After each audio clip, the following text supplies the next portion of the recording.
मैं डॉक्टर मुकेश मीणा, गायत्री परिवार बारह से।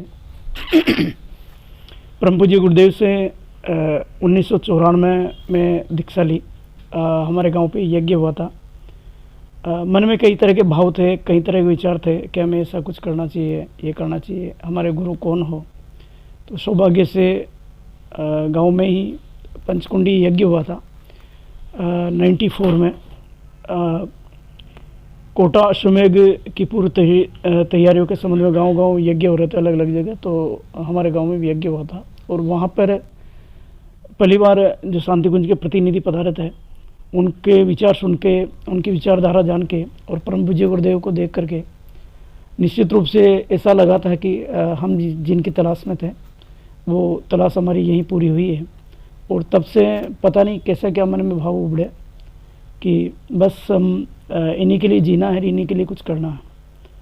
उसके बाद में जुड़े दीक्षा ली।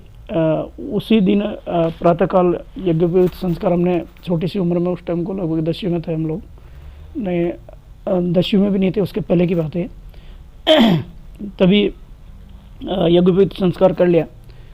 थोड़े दिन चला, यज्ञ पवित्र ये सारा तो हट गया, पर वो मन में जो श्रद्धा थी और जो गायत्री मंत्र थे वो बराबर नियमित, ज़्यादा रूप में ना सही, थोड़े रूप में चलता रहा।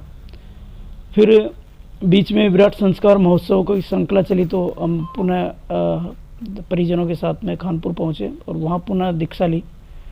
उसके बाद मैं 98 में जब मैं जोधपुर ट्रेनिंग कर रहा था आयुर्वेद इसमें, तो उस समय छीतरलाल जी बरकड़ी के जो हमारे लोकल वहाँ पे स्थानीय स्तर के जो परिजन हैं, उनका पत्र मिला कि शांति कुंज में हम लोग जा रहे हैं और आपको भी आना हो तो बताएं। तो मैं जोधपुर ट्रेनिंग कर रहा था और जोधपुर से वहीं से मंडोर एक्सप्रेस में वहाँ से बैठा।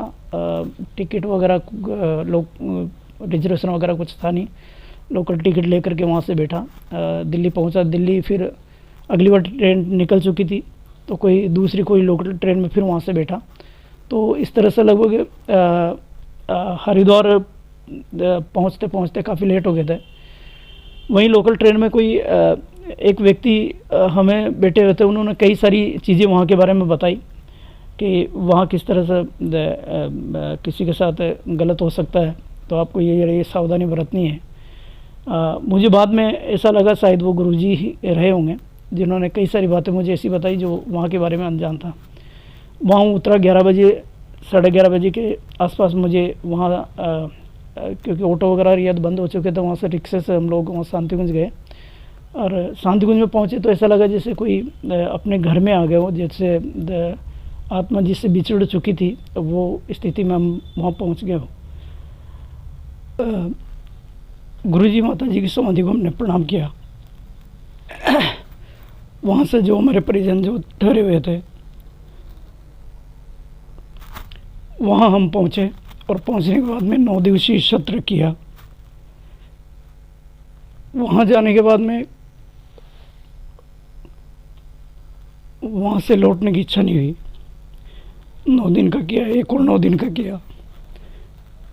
उसके बाद में 1 महीने के लिए वहाँ रुके, 1 महीने का युग शिल्पी सत्र किया। फिर बाद में ऋचा का सत्र वहाँ किया। इस तरह से लगभग 2 महीने वहाँ लगातार रहा। उसके बाद में पता नहीं क्या लगा कि हमें जीना है तो गुरुजी के लिए जीना है। उसके बाद में कभी कोई विशेष एग्ज़ाम की कोई तैयारी नहीं करी। योग्यता थी, अच्छी पद पे हम जा सकते थे, अच्छी नौकरी हम कर सकते थे, लेकिन बस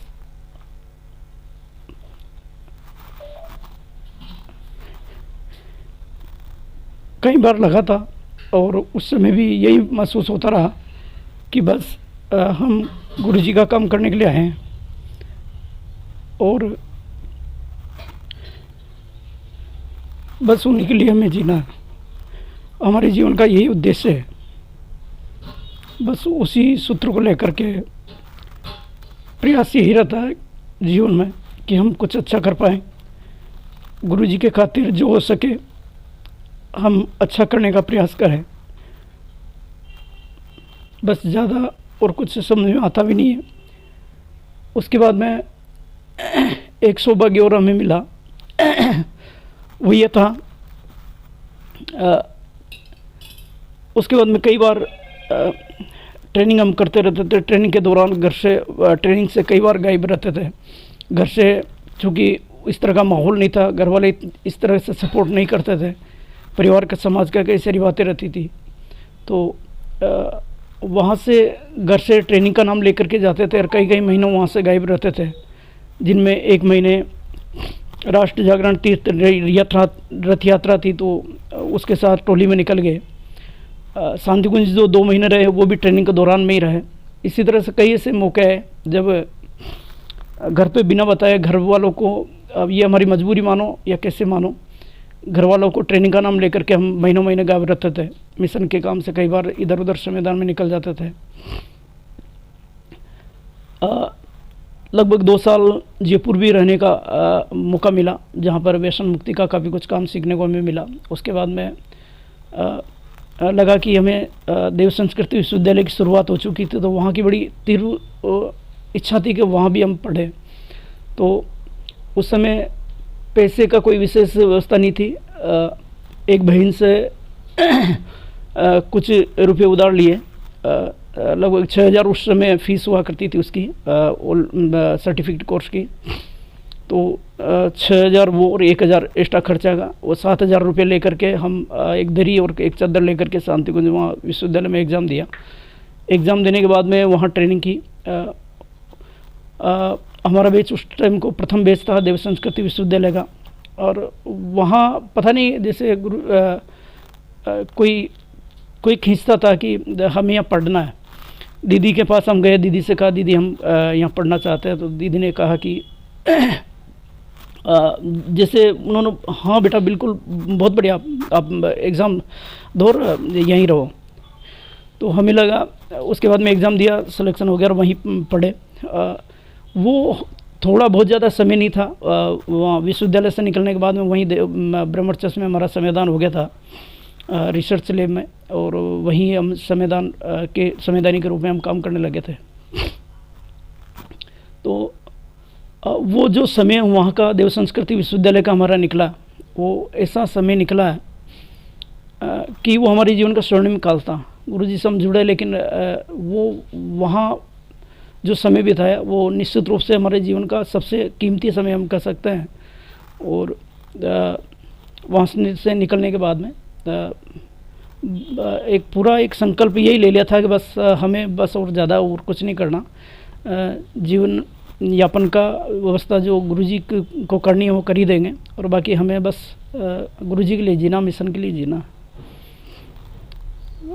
देव संस्कृति विश्वविद्यालय के लिए मैं कहूँगा, वो एक परम पूज्य गुरुदेव का विश्वविद्यालय है। उसके बारे में स्वयं गुरुजी ने कहा है कि एक ऐसा विश्वविद्यालय होना ही चाहिए जहाँ देव मानव गढ़े जा सके, जहाँ महामानव गढ़े जा सके। और उन्हीं के सपनों को साकार करने के लिए, उन्हीं के सपनों का, परम पूज्य गुरुदेव के सपनों का विश्वविद्यालय देव संस्कृति विश्वविद्यालय है। जो भी परिजन है, और चाहे वो गायत्री परिवार से जुड़े हो या नहीं जुड़े हो, सभी से हमारा निवेदन है कि वहाँ पर कोई न कोई कोर्स अपने बच्चों का ज़रूर करवाएं। वो एक ऐसा विश्वविद्यालय है जहाँ पर आप बच्चों को और जगह अच्छी शिक्षा दिला सकते हो, वो सारी चीज़ें दिला सकते हो, लेकिन वहाँ शिक्षा भी है और शिक्षा के साथ साथ वहाँ विद्या भी है। किसी ने बहुत पहले हमें कहा था कि ऐसी कौन सी शिक्षा है, ऐसी कौन सी वो है जो स्वामी विवेकानंद को विवेकानंद बना सकी, दयानंद को दयानंद सरस्वती बना सकी। तो उस समय तो हमें जवाब पता नहीं था, लेकिन बाद में हमें पता चला कि वाकई वो विद्या, शिक्षा के साथ में वो विद्या ही है जो वहाँ देव संस्कृति विश्वविद्यालय में मिलती है। वहाँ शिक्षा के साथ साथ जीवन का उद्देश्य बताया जाता है, जीवन जीने की कला वहाँ सिखाई जाती है। तो सभी से मेरा तो यही निवेदन है, जो भी अपने बच्चों को बड़ा आदमी तो बनाए, लेकिन उसके साथ साथ महान बनाने के जो गुण है वो वहाँ सिखाए जाते हैं, वहाँ ज़रूर उनको एक बार पढ़ाएं। यही हमारा निवेदन है। साथ में आज सबसे बड़ी आवश्यकता है, वो पैसे कौड़ी खूब कमा लेंगे लोग, धन दौलत खूब कमा लेंगे, पद पैसे भी पहुंच जाएंगे, लेकिन सबसे बड़ी आवश्यकता है वो अच्छे इंसानों की है। और अच्छे इंसानों की कमी, जिसके उद्देश्य के लिए परम पूज्य गुरुदेव यहाँ आए, युग को बदलने के लिए यहाँ आए, तो आज सबसे बड़ी आवश्यकता अच्छे इंसानों की है। और अच्छे इंसान अपने बच्चों में अच्छे संस्कार दे करके व्यक्ति निर्माण के माध्यम से, परिवार निर्माण के माध्यम से इसको पूरा किया जा सकता है। तो सभी से यही निवेदन है कि अपने बच्चों को अच्छे संस्कार दें, अच्छी शिक्षा दें, शिक्षा के साथ साथ विद्या दें, और एक बार हो सके तो देव संस्कृति विश्वविद्यालय में कोई ना कोई कोर्स ज़रूर करवाएं। और वो भी नहीं हो सके तो कम से कम युग शिल्पी सत्र शांति कुंज में होता है व्यक्तित्व निर्माण का, जिसमें एक युग शिल्पी के रूप में वो गढ़ा जाता है व्यक्ति को, तो वो करवाएं। बस यही निवेदन करना चाहूँगा। इसमें हो सकता है कोई गलती रही हो तो मेरी व्यक्तिगत है, और बाकी जो हमने जाना समझा वो आपसे निवेदन किया।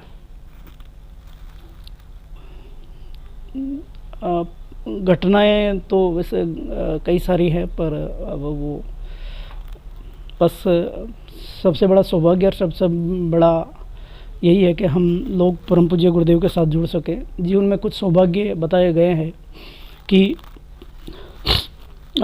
व्यक्ति सबसे बड़ा सौभाग्य तो यह है कि हमें मानव जीवन मिला है। दूसरा सबसे बड़ा सौभाग्य जिसे हम कह सकते हैं, सबसे बड़ा वो कह सकते हैं, वो है कि परम पूज्य गुरुदेव स्वयं भगवान महाकाल एक गुरु के रूप में हमें मिले हैं। ये हमारा सबसे बड़ा सौभाग्य है, और उन्हीं के माध्यम से कुछ अच्छे कर्म करने को मिल रहे हैं। ये हमारा तीसरा सौभाग्य है। और मैं तो यही निवेदन करूँगा कि गुरुजी का साहित्य, गुरुजी ने बहुत कुछ लगभग 3250 पुस्तकें उन्होंने लिखी है, और उन्होंने पूरा निचोड़ उन्होंने अपने संकल्प बल का, अपनी आत्मा का निचोड़ उस साहित्य में उड़ेल दिया है। उन्होंने स्वयं कहा है कि हम युग को बदलने का जो दावा करते हैं वो हमारे अच्छे विचारों के, हमारे विचारों के माध्यम से ही करते हैं। तो इन विचारों को ज़रूर पढ़ें, ज़्यादा से ज़्यादा लोगों तक पढ़ाएं। उनके साहित्य में आज के समय की जितनी भी जो समस्याएं हैं, चाहे वो पर्यावरण की रही हो, या पारिवारिक रही हो, समाज की रही हो, राजनीतिक रही हो, सांस्कृतिक की रही हो, या जो भी समस्याएं आज दिखाई दे रही है, उन हर समस्या का समाधान परम पूज्य गुरुदेव के साहित्य में है। और कहीं मिले कि नहीं मिले, लेकिन उनमें निश्चित रूप से आपको मिलेगा। जब भी कभी जीवन में भटकाव हो, जब भी जीवन में कभी समस्या है, तो उनकी अमृतवाणी का, उनके प्रवचन का, उनके विचारों को एक पृष्ठ भी पढ़ करके आप चिंतन मनन करोगे तो निश्चित रूप से आपको आपकी समस्या का समाधान में दिखाई देगा। ये निश्चित रूप से सत्य है। और हमने तो व्यक्तिगत रूप में बहुत कुछ बदलाव हमने पाया है। जिस स्तर पे हम जुड़े थे, आज कल्पना नहीं कर सकते उन्होंने हमें कहाँ से कहाँ तक पहुँचा दिया। हम जितना कुछ कर सके उनके लिए वो कम। गायत्री मंत्र, इसको महामंत्र माना है। कहा भी है कि जितने महामंत्र जितने जग माही, कोहु गायत्री समनाई। ये शास्त्रों, हमारे शास्त्रों में कल्पवृक्ष की बात कही गई है, कामधेनु की बात कही गई है। तो वो कल्पवृक्ष, कामधेनु, वो पारस पत्थर कोई और नहीं है, वो निश्चित रूप से गायत्री मंत्र ही है। जिसने भी इस गायत्री मंत्र को जपा है, जो भी इसकी शरण में आया है, तो निश्चित रूप से उनका जीवन बदलता हुआ चला गया है।